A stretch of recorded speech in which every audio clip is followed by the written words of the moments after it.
গ্রাম বাংলার সবুজ প্রকৃতি এক অনন্য অপরূপ বাংলাদেশ। বাংলার মাঠঘাট, পথপ্রান্তর সব আজ সবুজে আনিস ভরপুর।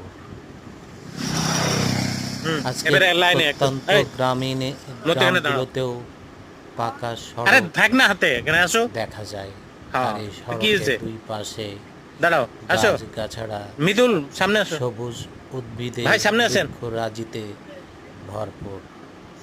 এমন হুম হুম সবুজ হুম দাঁড়ান, প্রকৃতি একটু লাইনে দাঁড়ান। সত্যি ব্যাস ব্যাস। বিমোহিত করে, আত্মাকে প্রফুল্লিত করে, হৃদয়কে আনন্দে ভরিয়ে দেয়।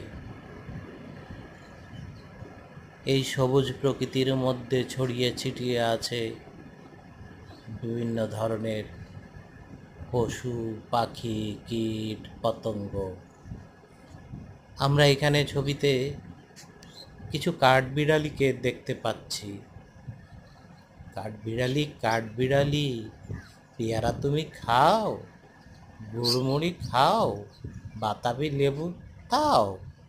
সেই নজরুল ইসলামের বিখ্যাত কবিতায় আমরা কাঠবিড়ালির সেই চঞ্চলতা সম্পর্কে জানতে পারি।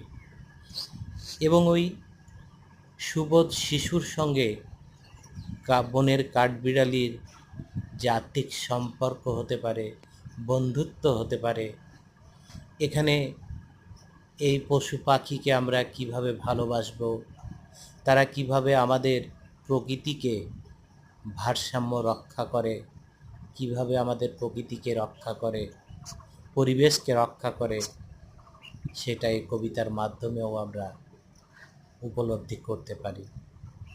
তাই তো এই সবুজ প্রকৃতির মাঝে যে গাছপালা আছে, যে জলাশয়গুলো আছে, যে পশু পাখিগুলো আছে, আমাদের প্রত্যেকের নিজের নিজের জায়গা থেকে সেসবগুলোকে সংরক্ষণ করা অতি প্রয়োজনীয়। কেননা সবুজ প্রকৃতি, সুন্দর পরিবেশ মানুষের মনকে আনন্দিত করে, প্রফুল্লতায় ভরে দেয়। সুন্দর প্রকৃতি মানেই সুন্দর জীবন, সুন্দর পরিবেশ মানেই সুন্দর এক জীবন আমরা গড়ে তুলতে পারি। রুক্ষ জীবন আমরা চাই না, তাই তো সবুজকে আমাদের নিজেদের স্বার্থেই রক্ষা করতে হবে। ধন্যবাদ।